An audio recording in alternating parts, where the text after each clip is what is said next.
रहमानिर्रहीम। इस हफ्ता के कुछ अहम इक़दामात, कुछ ख़बरें हैं जिनके ऊपर डिस्कशन होगी आज। और इस हफ्ता की सबसे अहम डेवलपमेंट और ख़बर तो ये है कि निगरान वज़ीर-ए-आज़म का तकर्रुर हुआ, निगरान काबीना का तकर्रुर हुआ और उनकी हलफ़बरदारी हुई। यानी निगरान सेटअप ने बाकायदा तौर पर अपने काम का आगाज़ कर दिया। और इस मौका पर जिस तरह से गुज़श्ता 1.5 साल से 2 साल से एक माहौल बना हुआ है और उसके अंदर पिछले कई माह से पंजाब के अंदर निगरान हुकूमत ही तमाम तर चीज़ों को, मामलात को देख रही है। और मरकज़ के अंदर फेडरल में निगरान गवर्नमेंट के तरतीब आ जाने के बाद अब सबसे बड़ा क्वेश्चन ये है कि इलेक्शन, जनरल इलेक्शन, उसका फ़ैसला कब होगा, कब करवाए जाएंगे और इलेक्शन की तारीख कब अनाउंस होगी। इस माहौल में साथ साथ ये ख़बर भी सामने आ रही है कि इलेक्शन जो है वो दिसंबर तक नई हल्का बंदियाँ उनका अमल जारी रहेगा और 14 दिसंबर के बाद फर्दर जो भी पेशरफ्त होगी उससे उसके ऊपर इलेक्शन का फैसला किया जाएगा। याद रहे कि पाकिस्तान इस वक्त जिन हालात से गुजर रहा है, जो मामलात हैं, जो क्राइसिस हैं, इंतहाई मुश्किल तरीन हालात हैं। और इंटरनेशनल जो पाकिस्तान के साथ एक कम्युनिकेशन है, इंटरनेशनली पाकिस्तान का जो एक इमेज है और पाकिस्तान का इंटरनेशनल सिनेरियो में अपने आप को और अपने स्टेटस को और अपना स्टेट का जो स्टेटस है उसको बेहतर करने के लिए और पाकिस्तान की जो इम्पोर्ट, एक्सपोर्ट और दीगर जो इदारों के साथ मामलात और आलमी बरादरी के साथ जो मामलात हैं उसको बैलेंस करने के लिए ज़रूरी है कि जितना जल्द अज जल्द इलेक्शन का मामला मुकम्मल हो, इलेक्शन अपने अंजाम को पहुँचे, इलेक्शन का ऐलान हो और उसके बाद एक बाकायदा तौर पर इलेक्टेड गवर्नमेंट सामने आए और उसके साथ सारे बैनुल-अक़वामी मामलात को डील किया जाए और मुल्की मामलात जो है वो बैलेंस हों। और जो एक बेचैनी और हिजानी कैफ़ियत है माशरे के अंदर पाकिस्तान में इकॉनमी के ऊपर जिसके बहुत बुरे असरात पड़ रहे हैं, इस सारे माहौल से जितना जल्दी पाकिस्तान को निकाला जाए, ये इस निगरान गवर्नमेंट के लिए सबसे बड़ा चैलेंज है। और निगरान काबीना में बज़ाहिर बहुत अच्छे नाम शामिल किए गए हैं, तो ये उम्मीद की जा रही है और की जानी चाहिए और निगरान सेटअप को भी कौमी उमंगों और कौम के इन जज्बात और कौम के इन एहसासात का एहसास करना चाहिए और इन हालात के तकाज़े को देखना चाहिए कि कितना अच्छा वो परफॉर्म करते हैं और उनके आने का जो बुनियादी मकसद है कि शफ़ाफ इलेक्शन करवाना, उसको कितनी जल्दी वो कंडक्ट करवाते हैं और उसको पुरअमन माहौल के अंदर और शफ़ाफ तरीके से एक इलेक्टेड गवर्नमेंट के लिए रास्ता हमवार करते हैं। पाकिस्तान का ये सबसे बड़ा चैलेंज है और पाकिस्तान का इस टाइम पे ये सबसे बड़ा तकाज़ा है। इसके साथ साथ इलेक्टेड निगरान गवर्नमेंट के आते ही जो पाकिस्तान की कौम के ऊपर जो अवाम पे सबसे बड़ा बोझ पड़ा है वो पेट्रोल की प्राइसेस हैं और इसके साथ साथ जो बिजली के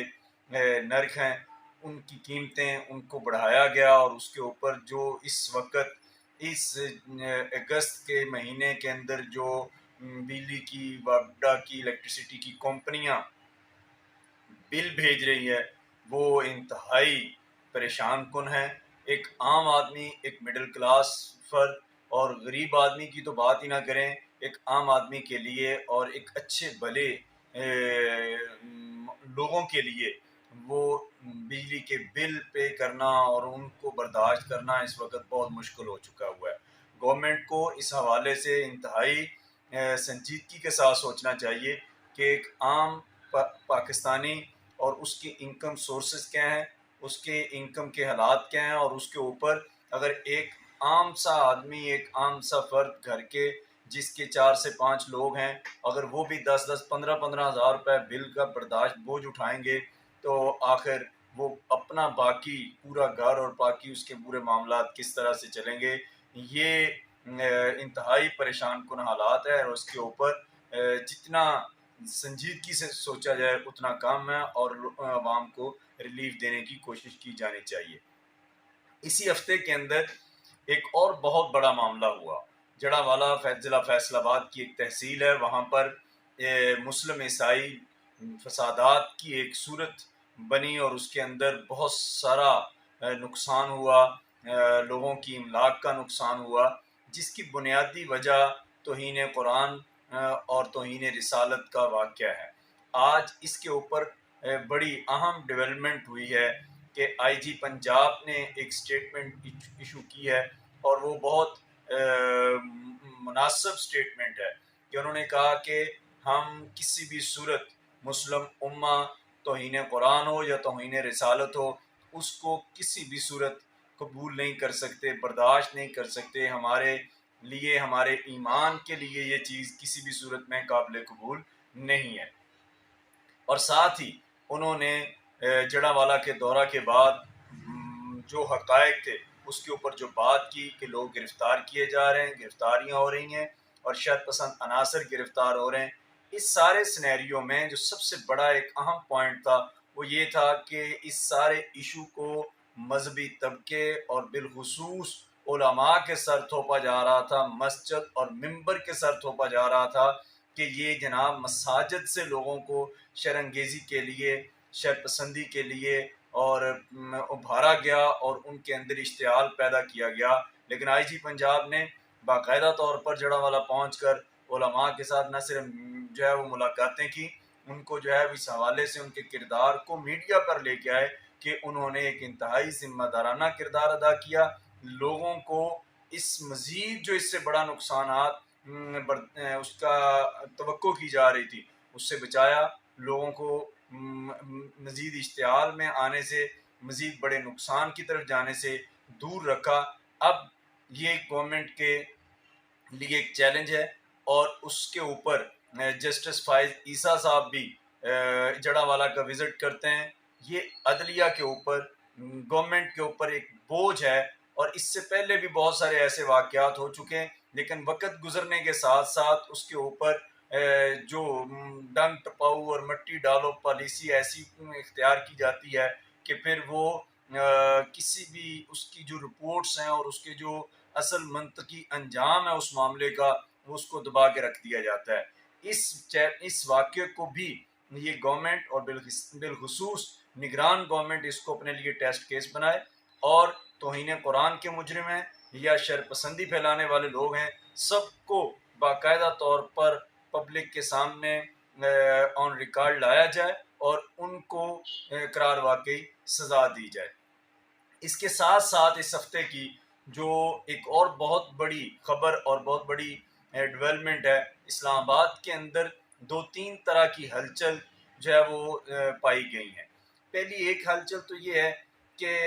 गुज़श्ता दिनों सेनेट से एक बिल पास हुआ है जिसका मकसद मुल्क से फ़िरकावारियत और इंतहा पसंदी को ख़त्म करना है, जिसके बहुत सारा 80 की दहाई से के बाद से लेकर मुल्क में तौहीन का, तनकीस का, तकफ़ीर का एक बाज़ार गर्म था। उसके ऊपर अरसा 30-35 साल के बाद गवर्नमेंट ने एक डिसीजन लिया कि हम इसके अंदर पहले से पाकिस्तान पिनल कोड में पाई जाने वाली सज़ा को मज़ीद सख्त किया जाए ताकि कानून सख्त हो और जो तौहीन एक अमल की सूरत में आती है और उसके रद्द अमल में बहुत सारा फसाद पैदा होता है, ये सारी चीज़ें कंट्रोल की जाए और पाकिस्तान के अंदर अमन के माहौल को पैदा किया जा सके और फ़िरकावारियत का ख़ात्मा हो। इसके अगेंस्ट ये बिल पास हुआ सेनेट में। उसके बाद मुल्क के अंदर पाकिस्तान में बहुत सारे जो है वो लोग इसके ऊपर चीखो पुकार करते हुए नज़र आए और एहतजाज करते हुए नज़र आए, बल्कि कुछ तबकात की तरफ से इस्लामाबाद का गिराव और पार्लियामेंट का गिराव और सुप्रीम कोर्ट के गिराव की धमकियाँ भी दी गई। ये इंतहाई अफसोसनाक मामला है कि जब अगर इसी तरह के इक़दामात किए जाएंगे, कानून का रास्ता इस अंदाज के अंदर रोका जाएगा और कानून साजी के अमल को इस तरह से ब्लैकमेल किया जाएगा और उसको उसके रास्ते में रुकावटें खड़ी की जाएंगी, तो फिर पाकिस्तान के अंदर अमन किस तरह से होगा, फिर तौहीन का रास्ता किस तरह से रोका जाएगा, फिर तकफ़ीर और तनकीस का रास्ता किस तरह से रोका जाएगा। गवर्नमेंट को चाहिए और बिलखुसूस प्रेसिडेंट साहब को चाहिए कि जितना जल्दी मुमकिन हो सके इस अमल को मैच्योर किया जाए और इस कानून साजी को जो है वो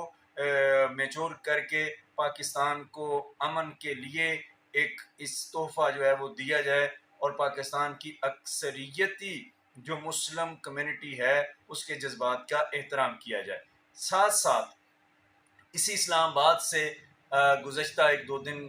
की जो मूवमेंट है उसमें पश्तून हुकूक और बलूच हुकूक के नाम से कुछ लोगों ने पीटीएम ने बहुत बड़ी वहाँ पर एक्टिविटी की है। लेकिन इसके अंदर जो सबसे बड़ी और अफसोसनाक खबर मामलात थे वो ये थे कि इस्लामाबाद में बैठकर पाकिस्तान के दारुल हुकूमत में बैठकर जिस अंदाज में पाकिस्तान की फ़ौज, पाकिस्तान की इस्टेब्लिशमेंट, पाकिस्तान के इदारों के ऊपर इल्ज़ाम तराशियाँ और उसके किरदार के ऊपर जो बातें की गई और उनके ऊपर जो धमकी अमेज़ लहजा इख्तियार किया गया,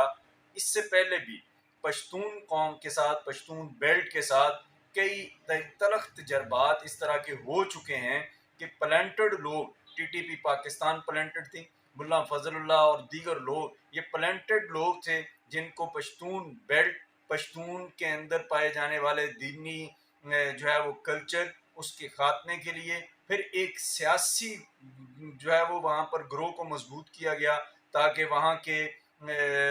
पर उनके जो मजहबी तशख़्ख़ुस है जो पख्तून के अंदर ज़्यादा रासख़ है उसको जो है वो क्रश किया जाए। और अब फिर से पीटीएम के नाम से जो जिस अंदाज के अंदर शिद्दत पसंदी और इश्तियाल अंगेज़ी सामने आ रही है और उस ये लोग आज़ादाना ये काम कर रहे हैं। बहुत सारे सवालात जन्म ले रहे हैं कि इनके पीछे कौन है, क्यों लोग इनको सपोर्ट कर रहे हैं, कहाँ से ये फंडेड हो रहे हैं, कहाँ से इन लोगों को जो है वो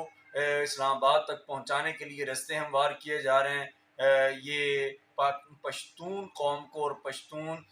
कौम के संजीदा क़यादत को सोचना चाहिए और इसके ऊपर अपनी कौम को फिर से एक मर्तबा किसी धोखे का शिकार होने से बचाना चाहिए। कहीं ऐसा ना हो जाए इनकी आड़ में फिर पश्तून के अंदर कोई ऐसा पख्तून पट्टी जो है वो या बलोच कौम के साथ कोई ऐसा तलख माहौल वहाँ पर पैदा हो कि पहले वो वहाँ पर बहुत सारे जनाजे, बहुत सारी लाशें उठा चुके हैं, अब नए सिरे से कोई आग व खून की वहाँ पर होली खेली जाए, पश्तून के लहू के ऊपर जो है वो कि सियासत की जाए। इसके ऊपर कबल अज़ वक़्त पश्तून कौम को बेदारी का सबूत देना चाहिए। पश्तून लीडरशिप को और संजीदा लोगों को इसके ऊपर संजीदगी के साथ सोचना चाहिए और किसी किस्म के धोखे से अपनी कौम को बचाने के लिए मैदान में आना चाहिए। और ये इस किस्म की जो नफ़रत अंगेज़, इश्तियाल अंगेज़ और मुल्क के अंदर तकसीम का एक नया दरवाज़ा खोलने की कोशिश हो रही है, इस दरवाज़े को बंद करना चाहिए। पाकिस्तान हमारे लिए इंतहाई अहम है, पाकिस्तान का अमन अहम है, पाकिस्तान की आवाम की खुशहाली अहम है और ये तब मुमकिन होगा जब सब एक मस्बत और एक मुस्बत सोच के साथ और मुस्बत इक़दामात के साथ अपना अपना किरदार अदा करेंगे। हम उम्मीद करते हैं कि इंशाअल्लाह ताला हम सब मिलकर पाकिस्तान को इस मुश्किल हालात से निकालेंगे। अल्लाह तबारक ताला हम सब का हामी नासर हो। पाकिस्तान पाइंदाबाद, इस्लाम जिंदाबाद।